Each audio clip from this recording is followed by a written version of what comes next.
Hello friend. आज हम लोग क्लास नाइन्थ का भौतिक विज्ञान स्टार्ट करेंगे, फिजिक्स। आज हम क्लास नाइन्थ का फिजिक्स यानी भौतिक विज्ञान स्टार्ट करेंगे। भौतिक विज्ञान का पाठ एक विज्ञान और मापन स्टार्ट करेंगे। आज हम लोग इसमें मुख्यतः देखेंगे कि विज्ञान क्या है या किसे कहते हैं, विज्ञान की कितनी शाखाएं हैं, उस शाखाएं के बारे में जानेंगे। इससे पहले आप लोग को हम बताते हैं कि इस वीडियो को देखने से पहले आपको व्हाट्सएप ग्रुप या टेलीग्राम ग्रुप में मेरा या डिस्क्रिप्शन में जाकर व्हाट्सएप ग्रुप में जुड़ना पड़ेगा, ताकि इसका पीडीएफ आपको मिले। वहाँ से अपने नोट्स में लिखिए, उसके बाद वीडियो देखिए तो अच्छा से अच्छा समझ में आएगा। आप लोग पहले व्हाट्सएप ग्रुप में जुड़ जाइए। तो ये भौतिक विज्ञान का पाठ एक, भौतिक और मापन यानी विज्ञान और मापन। तो विज्ञान किसे कहते हैं? आप लोग देखे होंगे, हम लोग जब भी शुरू में जाते हैं एक स्कूल में, पहले एलकेजी में रहते हैं, फिर यूकेजी में, एक में, फिर दो में, फिर तीन में, फिर चार में। ये क्या होता है? पहले एलकेजी में हम जाते हैं, तो एलकेजी में जैसे जाएंगे, प्रवेश करेंगे, तो थोड़ा सा हमको सर बताएंगे कि कपड़ा कैसे पहनना है। फिर ये बताएंगे कि किताब होता है, कॉपी भी होता है।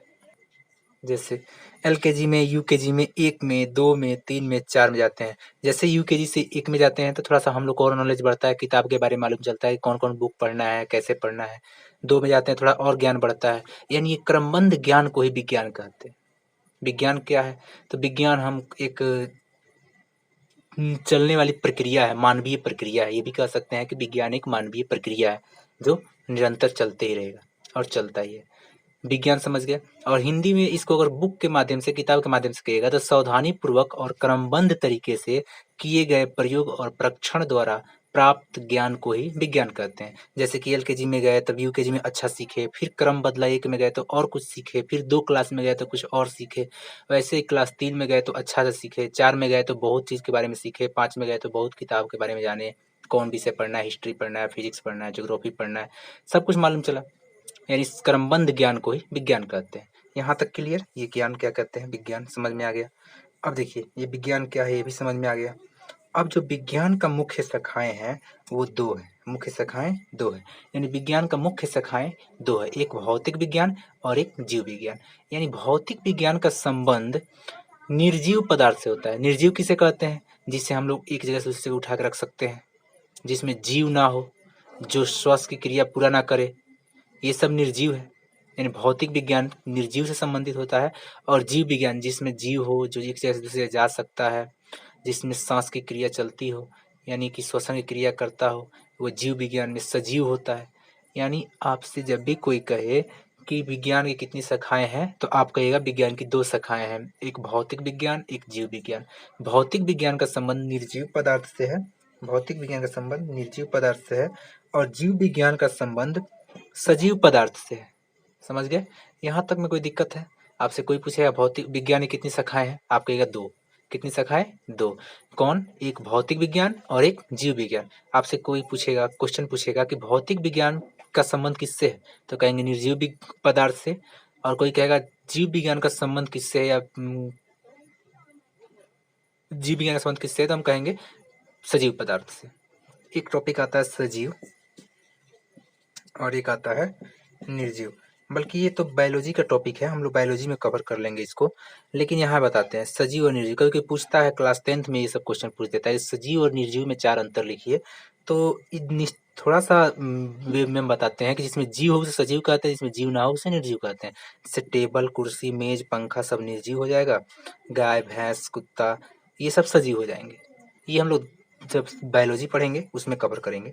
आगे हम लोग देखते हैं। तो भौतिक विज्ञान कह सकते हैं कि भौतिक विज्ञान का संबंध निर्जीव पदार्थों से है और जीव विज्ञान का संबंध सजीव पदार्थों से। यहाँ तक हो गया। अब आगे हम लोग थोड़ा और देखते हैं। तो आगे हम देखते हैं, अभी हम देखेंगे विज्ञान के दो भागों में बांटा है, पीछे हम बता चुके हैं। यानी विज्ञान को दो भागों में बांटा गया है, पहला भौतिक विज्ञान, दूसरा जीव विज्ञान। हम बताए भी हैं कि भौतिक विज्ञान का संबंध निर्जीव पदार्थ से होता है, जीव विज्ञान का संबंध सजीव पदार्थ से होता है, यानी सजीव पदार्थ से होता है। आगे भी देखेंगे तो भौतिक विज्ञान का भी दो कैटेगरी में है। आगे हम पूरा डिस्कस करेंगे, अच्छा से पढ़ेंगे। नोट्स आप लोग सब कुछ डाउनलोड कर लीजिएगा और लिख लीजिएगा, उसके बाद समझिएगा तो और अच्छा लगेगा। तो भौतिक विज्ञान, एक रसायन विज्ञान। तो भौतिक विज्ञान का संबंध निर्जीव से है, रसायन विज्ञान केमिकल से है, जो एक रासायनिक घटना होता है। जीव विज्ञान का भी दो मुख्य शाखाएं हैं, वनस्पति विज्ञान और प्राणी विज्ञान। यहाँ से क्वेश्चन कैसे पूछ सकता है, वनस्पति विज्ञान प्राणी विज्ञान कहेगा। देखिए, वनस्पति विज्ञान का संबंध पेड़ पौधा से होता है, वनस्पति विज्ञान का संबंध पेड़ पौधा से होता है, और प्राणी विज्ञान का संबंध जीव जंतु से होता है। तो आपसे क्वेश्चन पूछ सकता है कि वनस्पति विज्ञान का संबंध किससे होता है, पेड़ पौधा से, या पूछ सकता है कि वनस्पति विज्ञान का संबंध किस किस से होता है, लिखिए। तो कहेंगे वनस्पति विज्ञान का संबंध पेड़ पौधा से होता है। आपको थोड़ा सा ये बताएंगे कि भौतिक विज्ञान का जन्मदाता किसे कहा जाता है। तो न्यूटन के नाम जानते हैं आप लोग, न्यूटन। और कितना लोग न्यूटन को मानते हैं और कितना लोग आइंस्टाइन को मानते हैं, आइंस्टाइन को। लेकिन जीव विज्ञान का जन्मदाता जो है, जीव विज्ञान का जन्मदाता अरस्तु को माना जाता है, अरस्तु। कभी कोई क्वेश्चन एक बार पूछा है कि जीव विज्ञान का जन्मदाता कौन है, फादर ऑफ बायोलॉजी, तो कहेंगे अरस्तु। और फादर ऑफ फिजिक्स कहेंगे न्यूटन या आइंस्टीन। कितना लोग न्यूटन को मानते हैं, कितना लोग आइंस्टीन को मानते हैं। तो फिजिक्स का, भौतिक विज्ञान का जन्मदाता हो जाएंगे, भौतिक विज्ञान का जन्मदाता न्यूटन या आइंस्टीन। जीव विज्ञान का जन्मदाता होते हैं अरस्तु। और रसायन विज्ञान का जन्मदाता लाइवोजियर, लाइवोजियर। रसायन विज्ञान के जन्मदाता होते हैं लाइवोजियर। तो father of biology, father of chemistry, father of physics Newton of Einstein, father of biology अरस्तु, फादर ऑफ केमिस्ट्री लाइवोजियर। तो ऐसे पूछ सकता है कि बताइए कि जीव विज्ञान का जन्मदाता कौन है, तो कहेंगे अरस्तु। कहेगा रसायन विज्ञान का जन्मदाता कौन है, तो कहेंगे लाइवोजियर। भौतिक विज्ञान का संबंध किससे है, तो निर्जीव पदार्थ से। वनस्पति विज्ञान का संबंध किससे है, तो पेड़ पौधा से। प्राणी विज्ञान का संबंध किससे है, तो जीव जंतु से। यहाँ तक क्लियर। आगे हम लोग देखते हैं। तो एक वैज्ञानिक, अभी हम पीछे क्या है, आइंस्टीन, अल्बर्ट आइंस्टीन, अंग्रेज वैज्ञानिक थे। अल्बर्ट आइंस्टीन ने एक बात बोला था। उन्होंने कहा कि महान वैज्ञानिक अल्बर्ट आइंस्टीन ने कहा कि जो वैज्ञानिक होते हैं ना, वो किसी राष्ट्र या काल के लिए नहीं होते हैं। वैज्ञानिक जो होते हैं वो अपने देश के लिए केवल नहीं होते हैं, वो समस्त मानव जाति के लिए होते हैं। यह बात किसने कहा था, अल्बर्ट आइंस्टाइन ने। तो वैज्ञानिक समस्त मानव जाति के लिए होते हैं, यह बात किसने कहा, आइंस्टाइन, या आइंस्टीन भी कहते हैं। यानी कि आइंस्टीन ने एक बात बोला कि वैज्ञानिक ना तो किसी राष्ट्र का ना तो किसी काल का होते हैं, वे समस्त मानव जाति के लिए होते हैं। और एक ये भी बात वो बताया कि विज्ञान एक निरंतर चलने वाली मानवीय प्रक्रिया है। तो आपसे क्वेश्चन कैसे पूछ सकता है, आपसे क्वेश्चन पूछ सकता है किसने कहा था कि वैज्ञानिक ना तो किसी काल या ना किसी राष्ट्र का होता है, समस्त मानव जाति के लिए होता है। यह कथन किसने दिया, तो कहेंगे आइंस्टाइन। विज्ञान एक निरंतर चलने वाली कैसी प्रक्रिया है, तो कहेंगे मानवीय प्रक्रिया है। इसके बाद एक टॉपिक आता है जिसका नाम है मापन। और मापन हम लोग पढ़ते हैं कि मापन क्या है।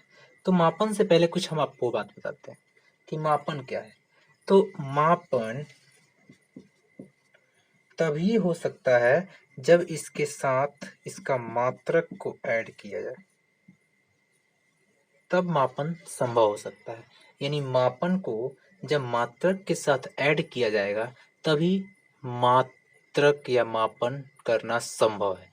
मापन कब कर सकते हैं, जब मापन के साथ मात्रक मिले। आप किसी दुकान में जाइए और बोलिए हमको 2 चाहिए, तो मिल सकता है, नहीं मिलेगा। फिर दुकान में कहिए हमको केजी चाहिए, मिलेगा, नहीं मिलेगा। लेकिन अगर दोनों मिक्स करके बोलिएगा कि हमको 2 केजी चावल चाहिए या 2 केजी चीनी चाहिए, 2 केजी दाल चाहिए, फटाफट मिलेगा।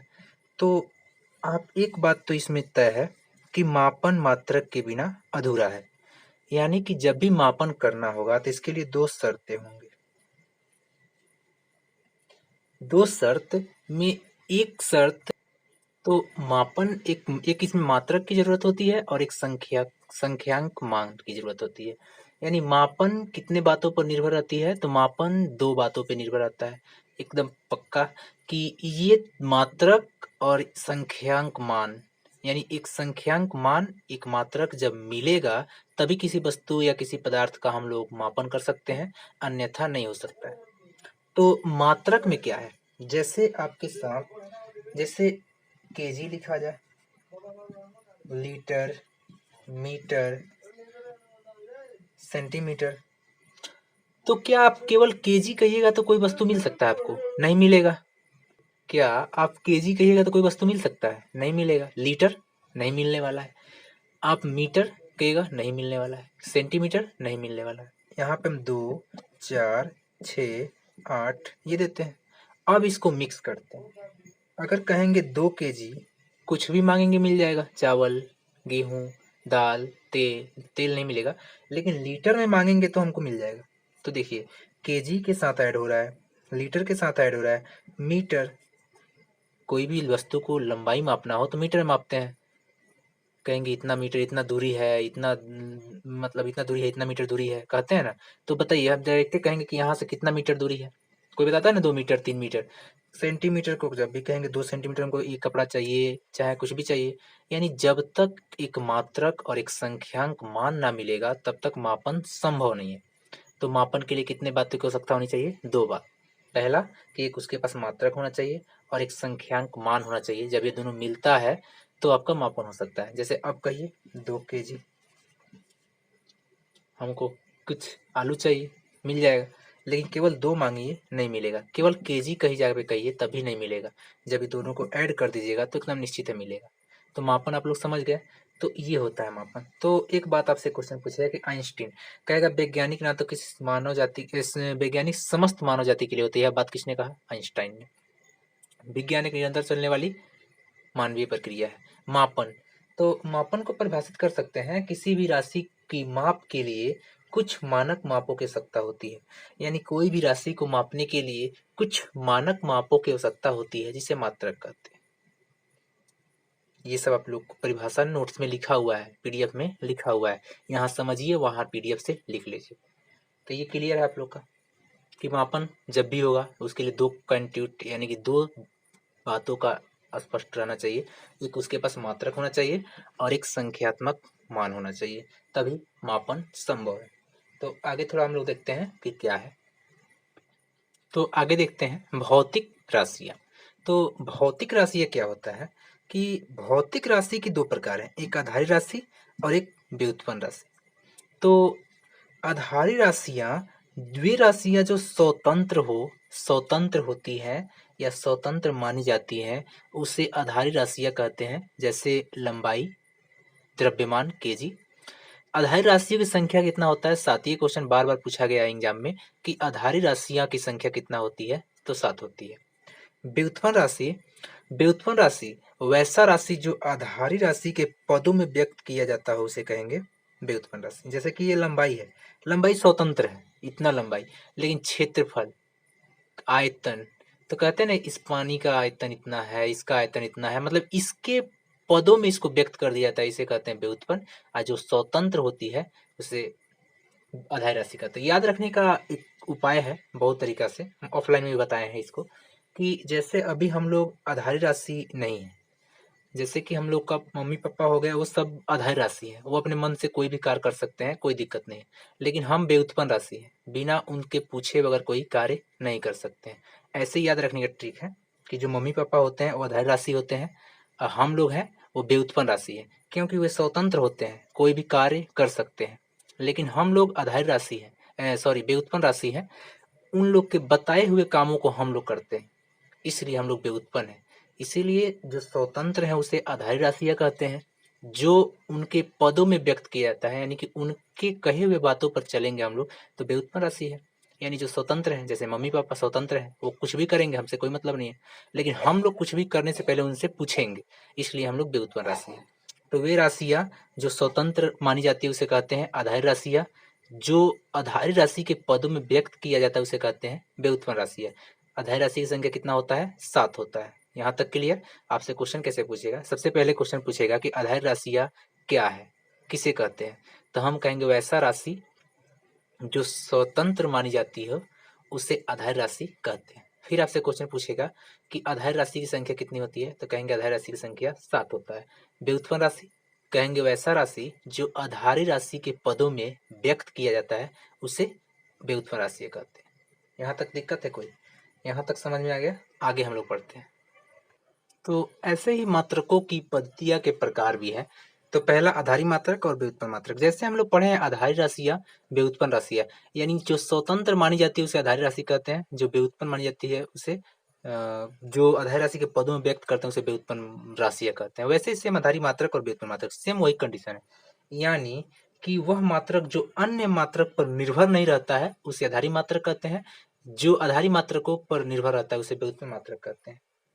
समझ गए? तो अब हम लोग मापन देखते हैं। तो मापन में कुछ और देखेंगे, यानी कि मापन जो था वो मुख्यतः 3 प्रकार की पद्धतियों में प्रचलित था।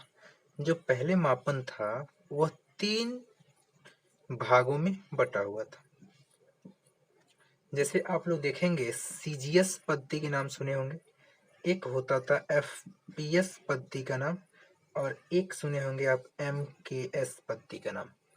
ये 3 राशि प्रचलित थी पहले, और ये तीनों महा भयानक तरह से दिक्कत करती थी। इसके बारे में थोड़ा सा हम लोग कहानी समझते हैं कि ये सीजीएस और एफपीएस और एमकेएस क्या था। तो आप लोग को बताते हैं हम कि पहले जब दुनिया में 3 प्रकार की पद्धतियाँ प्रचलित थी तो लोगों में बहुत ज़्यादा दिक्कत होता था। जब भी मान लीजिए कि ये हमारा है इंडिया,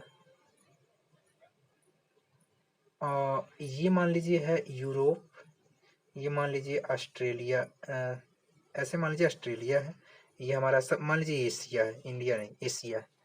तो क्या था ना कि पूरे विश्व में 3 भाषाएं प्रचलित थी, यानी 3 मापन प्रचलित थी।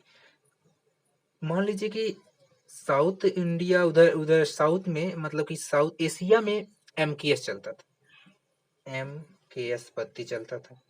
ऐसे ही ऑस्ट्रेलिया वगैरह सब में उधर यूरोप में अलग चलता था सीजीएस, कहीं सीजीएस चलता था तो कहीं एफकेएस एफपीएस चलता था। बहुत दिक्कत होता था।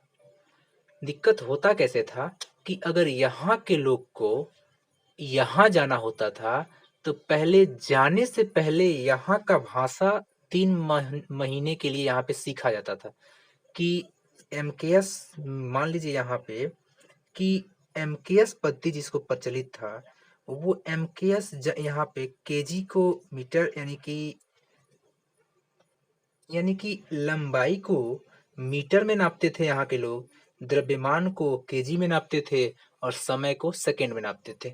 लेकिन यहाँ पे लंबाई को सेंटीमीटर में नापा जाता था, द्रव्यमान को ग्राम में और समय को सेकंड में। तो ये दिक्कत बहुत ज्यादा करता था। यहाँ के लोग यहाँ जाते थे तो दिक्कत करता था, यहाँ के लोग यहाँ आते थे तो दिक्कत करता था। ये दिक्कत देखते देखते वैज्ञानिकों ने एक बैठक बनाया। आगे हम लोग पढ़ेंगे वो बैठक, जब अंतर्राष्ट्रीय पद्धति पढ़ेंगे हम लोग। सन 1971 में जब बैठक हुआ था फ्रांस के पेरिस में, जब ये बैठक हुआ था तो आगे हम लोग पढ़ेंगे। लेकिन अभी भी पढ़ना जरूरी है कि यहाँ से लोग यहाँ जाते थे तो यहाँ के भाषा तो जानना ही था उनको, क्योंकि फिर लौट के आना है। लेकिन यहाँ से यहाँ जाने के लिए, यहाँ का भाषा सीखने के लिए 3 माह के लिए वो ट्रेनिंग लेते थे। अब मान लीजिए यहाँ से यहाँ गए तो यहाँ का भाषा सीखे 3 मंथ के लिए, फिर यहाँ से यहाँ आए तो यहाँ के सीखे। ये बहुत ही कंफ्यूज करता था। तो वैज्ञानिकों ने एक बैठक बनाया। बैठक क्या था कि वो फ्रांस के पेरिस शहर में गए।